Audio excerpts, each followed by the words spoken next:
Hello साथियों, मैं BL Lona मेरे यूट्यूब चैनल स्टडी टाइम में आपका हार्दिक स्वागत करता हूं। पिछली जो क्लास थी उसके अंदर हमने साकेत जो महाकाव्य है उसके 50 क्वेश्चनों के बारे में अच्छे से देखा। आज इस क्लास के अंदर हम 50 क्वेश्चनों के बारे में और देखेंगे, क्योंकि जो साकेत महाकाव्य वो हमारे फर्स्ट ग्रेड के सिलेबस के अंदर दे रखा है। और उस साकेत महाकाव्य में जो 12 सर्ग है उनमें से हमारे सिर्फ एक सर्ग दे रखा, जो नवम सर्ग है, जो उर्मिला के वीर्य वर्णन से संबंधित है। तो अगर आप मेरे चैनल पर पहली बार विजिट कर रहे हो तो चैनल को सब्सक्राइब कर ले, बेल आइकन को ऑल पे प्रेस कर ले, ताकि जब भी मैं कोई नया वीडियो अपलोड करूं तो उसका नोटिफिकेशन आपको तुरंत मिल सके। आप वीडियो देखते हो पर लाइक नहीं करते हो, आप लाइक जरूर करें। आपके लाइक करने से हम मोटिवेट होते हैं, तो आप लाइक जरूर करें। आपके लाइक करने से कुछ नहीं जाता है, तो अभी आप लाइक कर दीजिए। अगर आपने पिछले वीडियो है वो नहीं देखे है तो उसकी एक प्लेलिस्ट बनी हुई है फर्स्ट ग्रेड के नाम से, वहां पर वो सारे वीडियो आप कंटिन्यू उसको वॉच कर सकते हो। तो बिना समय गंवाए हम शुरुआत करते हैं अपनी क्लास की। तो आज का हमारा जो पहला क्वेश्चन है 51 नंबर का हमारा क्वेश्चन है, साकेत के किस सर्ग में उर्मिला के वीर्य का मार्मिक चित्रण किया गया है। तो यहाँ पर देखो, ये मिस्टेक हो रखा है, ये जन्म सर्ग नहीं है, ये नवम सर्ग है। नवम सर्ग 9 नंबर का सर्ग है, उसके अंदर उर्मिला का वीर्य वर्णन है, तो इसको आप यहाँ से कट कर लीजिए। 52 नंबर का क्वेश्चन है, हुआ विदीर्ण जहां तहां श्वेत आवरण जीर्ण में श्वेत आवरण से कवि का क्या अभिप्राय है। तो श्वेत आवरण का मतलब यहाँ कोहरे से है।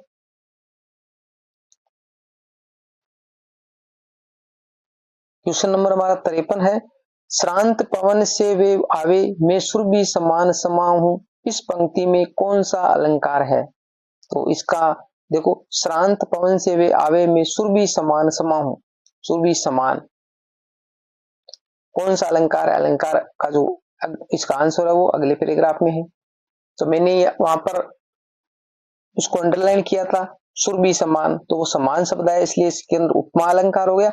और दूसरा इसके अंदर जो जैसे की आवर्ती हो रही है तो उन अनुप्रास अलंकार हो गया। यानी एक जो लाइन होती है उसके अंदर एक से ज्यादा अलंकार हो सकते हैं। 54 नंबर का क्वेश्चन देखिए, साकेत की कथा का मुख्य संबंध किसके चरित्र का विकास से जुड़ा है। तो ये लक्ष्मण और उर्मिला के चरित्र से जुड़ा हुआ है, और मुख्य रूप से तो उर्मिला के चरित्र से। 55 नंबर का क्वेश्चन देखिए, विलाप ही था बस का बनी का रेखांकित शब्द का किसके लिए प्रयुक्त हुआ। यानी जो बनी शब्द है इसके रेखांकित है, तो ये शब्द है वो उर्मिला के लिए यहाँ पर आया है। विलाप ही था बस का बनी, तो ये है ना, विलाप की कौन कर रही है, वो उर्मिला कर रही है, तो यहाँ पर उर्मिला के लिए आया है।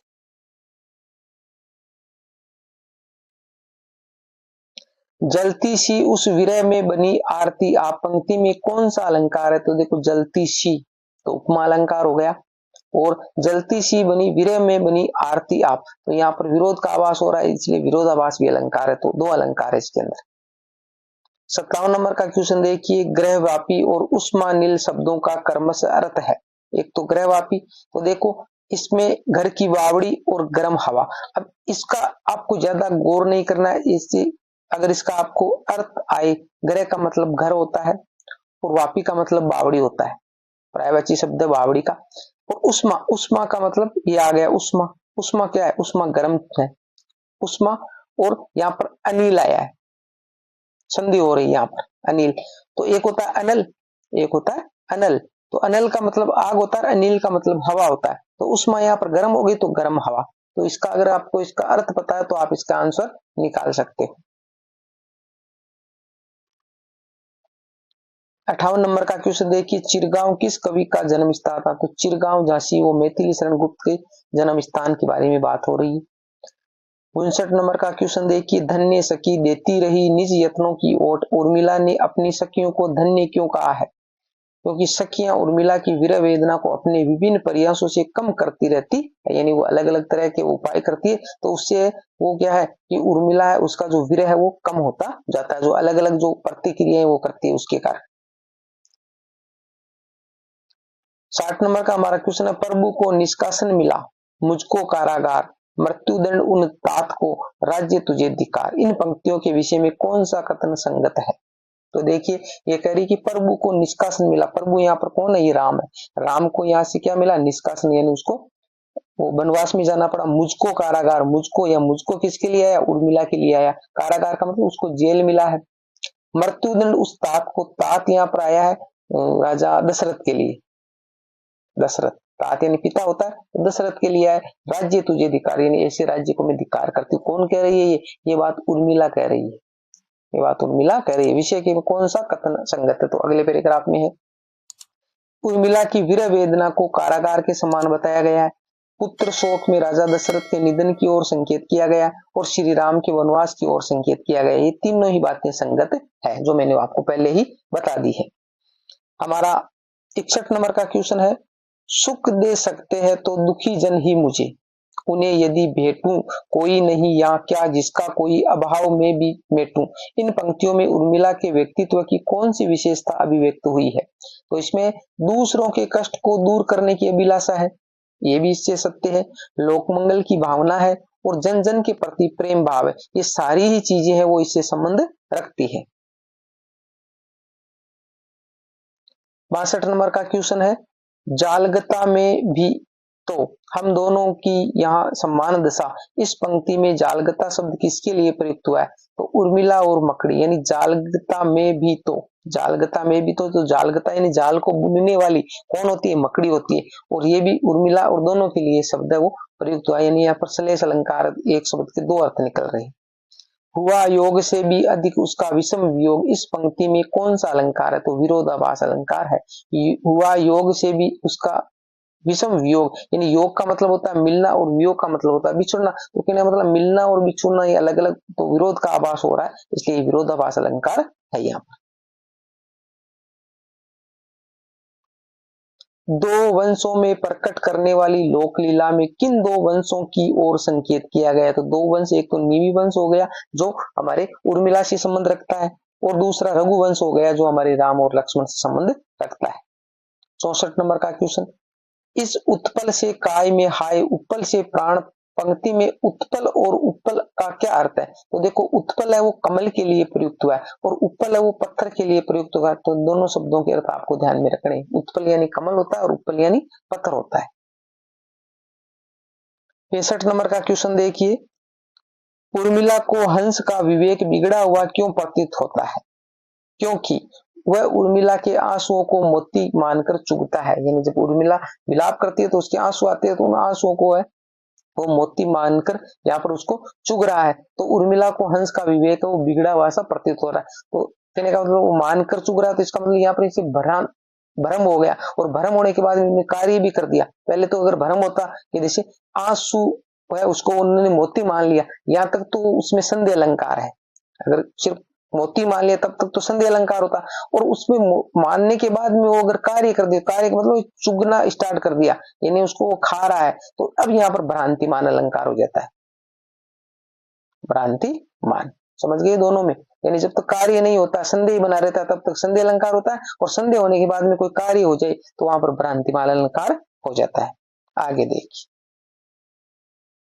हमारा 66 नंबर का क्वेश्चन है, उर्मी हूं में इस ब्राणव की नई रेखांकित शब्द का अर्थ है संसार रूपी सागर, ये जो इसका अर्थ है ये उसका पूछा है।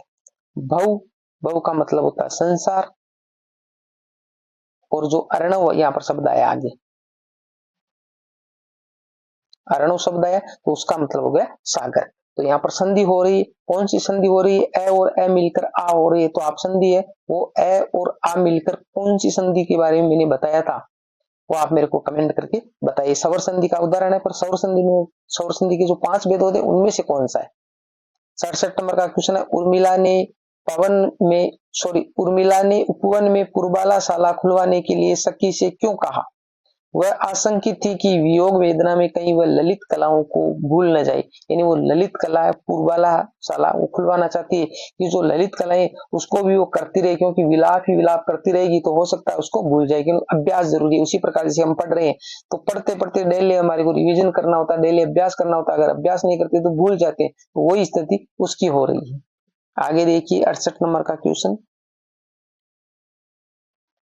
वराक शब्द का अर्थ है, तो वराक का मतलब बेचारा है। 69 नंबर है, देखो बड़ा जवर जरा जड़ता जगी, लो उर्दू सांस उसकी चलने लगी, इस पंक्ति में किसका वर्णन किया गया, तो अवसान को प्राप्त होते बसंत का, यानी जो समाप्त होते हुए बसंत है उसका यहाँ पर वर्णन किया गया है। 70 नंबर का हमारा क्वेश्चन है, सने जलाता है वह बत्ती, पंक्ति में अलंकार है, सलेस अलंकार है। सने शब्द उसके अंदर सलेस अलंकार है। 13 नंबर का क्वेश्चन देखिए, यहाँ बंदिनी के लिए लाए क्या संदेश, पंक्ति में बंदिनी कौन है, तो बंदिनी का मतलब उर्मिला है। उर्मिला कह रही है उर्मिला के लिए आप क्या संदेश लेके आए हो, तो बंदिनी शब्द वो उर्मिला के लिए प्रयुक्त हुआ है। 72 नंबर का क्वेश्चन है, 14 चक्कर खाएगी जब ये भूमि अभंग, इस पंक्ति में भूमि के 14 चक्कर खाने का क्या अर्थ है, 14 वर्ष का समय, क्योंकि जब एक बार ये पृथ्वी से घूमती है तो 1 वर्ष का टाइम होता है, तो ये 14 चक्कर खाएगी जब ये भूमि अभंग, यानी जो अभंग का मतलब नहीं और भंग का मतलब जो भंग नहीं होने वाले, तो कहने 14 चक्कर का मतलब हो गया कि जो राम है वो 14 वर्ष के लिए वनवास हो गए, तो पृथ्वी 14 चक्कर ऐसे खाएगी। 73 नंबर का क्वेश्चन है, उर्मिला ने स्वयं को अबला बाला वियोगिनी क्यों कहा है, आंसर अगले पैराग्राफ में है। प्रियतम के वियोग में पीड़ित होने के कारण उसने अबला बाला कहा है खुद को। 74 नंबर का क्वेश्चन है, हिया पिंजरा शून्य माँ को मिला, पंक्ति में अलंकार है, रूपक अलंकार। हिया पिंजरा शून्य माँ को मिला है, तो यहाँ हिया शब्द जो यहाँ पर क्या है, रूपक अलंकार है। 75 नंबर का क्वेश्चन देखिए, हुआ योग से भी अधिक उसका विषम वियोग, इस पंक्ति के अनुसार किसका वियोग योग से भी कठिन बताया गया है, तो उर्मिला, क्योंकि जो नवम सर्ग है वो पूरा उर्मिला के वियोग वर्णन से संबंधित है। तो ऐसे क्वेश्चन है वो अगर आपको न भी आते हुए हो तो भी आप इसको अनुभव के आधार पर कर सकते हो, कि जैसे आपको पता है तो यहाँ पर उर्मिला है, सीता है, कोई और नाम दे अलग अलग, तो आप बिना संकोच उर्मिला इसमें कर सकते हो, क्योंकि हमारे तो इससे संबंधित क्वेश्चन पूछे जाएंगे, तो हमारा नवम सर्ग ही दे रखा, तो इससे संबंधित क्वेश्चन पूछे जाएंगे, दूसरे जगह से क्वेश्चन नहीं पूछे जाएंगे, सिलेबस से वो बाहर हो जाते हैं। 73 नंबर का क्वेश्चन है, साकेत महाकाव्य का सर्वाधिक मार्मिक सर्ग कौन सा है, तो वही नवम सर्ग है। 77 नंबर है, धन्य सखी देती रही निज यत्नों की ओट, इस पंक्ति में रेखांकित शब्द का आशय है, यत्न का मतलब होता है प्रयास या प्रियतन। 78 नंबर का हमारा क्वेश्चन है, मानस मंदिर में सती पति की प्रतिमा था, पंक्ति में कौन सा अलंकार है, रूपक अलंकार है। मानस मंदिर, मन रूपी मंदिर। 79 नंबर का क्वेश्चन देखिए, हम गिरे अहो, तो गिरे गिरे, पंक्ति में गिरने का क्या अर्थ है, धर्म पथ से गिरना, यानी धर्म से वो पथ भ्रष्ट हो गई। 80 नंबर का क्वेश्चन है, सने जलाता है ये बत्ती, इस पंक्ति में अलंकार है, सलेस अलंकार, जो सने शब्द है उसके अंदर सलेस अलंकार है। 81 नंबर का क्वेश्चन देखिए, तनिक सलोना रस भी चखतू, ये कथन किसने कहा है, तो निंदिया से उर्मिला ने कहा है, निंदिया ने उर्मिला से कहा है। तनिक सलोना रस भी चखतू, ये कथन जो कहा वो निंदिया वो उर्मिला से कह रही है। आगे देखो, 82 नंबर का क्वेश्चन है, सने जलाता है ये बत्ती में रेखांकित शब्द का अर्थ है सने, तो प्रेम और तेल। मैंने आपको बताया था कि सने शब्द उसके अंदर सलेस अलंकार है, तो इसके दो अर्थ निकले, एक तो प्रेम और तेल। सने जलाता है ये बत्ती, तो बत्ती जब जला रहा है तो कहने का मतलब जो तेल है उस तेल में बत्ती जल रही, और सने जलाता है ये बत्ती, तो सने यानी प्रेम है वो जलाता है। 83 नंबर है, उर्मिला की सखी का क्या नाम है, तो सुलक्षणा है। उर्मिला की जो एक सखी है उसका नाम क्या है, सुलक्षणा है। 84 नंबर का क्वेश्चन है, जलती सी उस विरह में बनी आरती आप, इस पंक्ति में आप शब्द किसके लिए आया है, उर्मिला के लिए आया है, क्योंकि विरह में कौन जल रही है, उर्मिला जल रही, जलती सी, तो यहाँ पर हमारा उपमा अलंकार हो गया।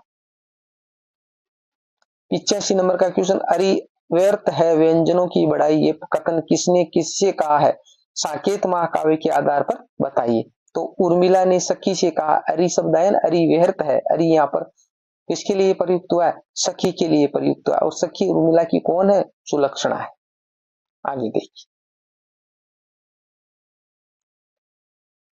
86 नंबर का हमारा क्वेश्चन है, मुझे फूल मत मारो, ये वाक्य उर्मिला ने किससे कहा है, तो ये कामदेव से कहा है, क्योंकि कामदेव है, जो बसंत का जो महीना आ रहा है तो कामदेव उस पे फूलों की बौछार करा है, क्योंकि एक प्राकृतिक जो घटनाएं है वो घटित हो रही है, तो उर्मिला को ऐसे लग रहा है कि जो कामदेव है उसके अंदर काम भावना जगाना चाह रहा है, और जब वो काम भावना जगाएगी तो उसके प्रियतम उसके पास में ही नहीं है, क्योंकि लक्ष्मण वो तो खुद भी वनवास गए हुए, तो इसलिए वो कह रहा है मुझे फूल मत मारो, मैं आपसे विचलित होने वाली नहीं हूं। 87 नंबर का क्वेश्चन देखिए, सखी उड़न भी उड़ चले अब क्या गिनूं प्रभात। इस पंक्ति में एकांकित शब्द का अर्थ है तो तारे, उड़गन है ना, वो जो उड़न यहाँ पर नाम आया, बाकी ये उड़गन है तो तारों के लिए प्रयुक्त हुआ है। ये मैं सारी रात वो तारे गिन रही थी, अब जो प्रभात यानी सुबह का समय होने जा रहा है तो अब मैं तारे वो भी चलेगी, अब मैं क्या गिनूं। 88 नंबर का क्वेश्चन है, उर्मिला को वन से किससे क्या भेंट उपहार स्वरूप मिली थी। सीता से जड़ी बूटी, यानी जब सीता से वो मिलने के लिए गई थी वनवास में तो सीता ने उसको एक जड़ी बूटी दी थी उपहार स्वरूप। 90 नंबर का क्वेश्चन है, नहलाती है नभ की वृष्टि अंग पहुंचती आतप सृष्टि। इस पंक्ति में निम्न में से कौन सा अलंकार है। तो मानवीकरण और रूपक अलंकार है, मानवीकरण और रूपक अलंकार है। दो अलंकार है, मानवीकरण अलंकार ये कर नहलाती है नभ की वृष्टि, तो ये नहलाना ये क्या है, ये जो सजीवों के कार्य है, तो ऐसे कार्य जहां भी हो वहां पर मानवीकरण अलंकार होता है। आगे थे 90 नंबर का क्वेश्चन है, धनद दिशा में तप उठे आतपपति भी आप। पंक्ति में आतपपति कौन है, सूर्य है। आतपपति कौन है, सूर्य है। 91 नंबर का क्वेश्चन है, पर्वतों ने किसका दुकुल डाल रखा है। निर्झरों का, निर्झर का।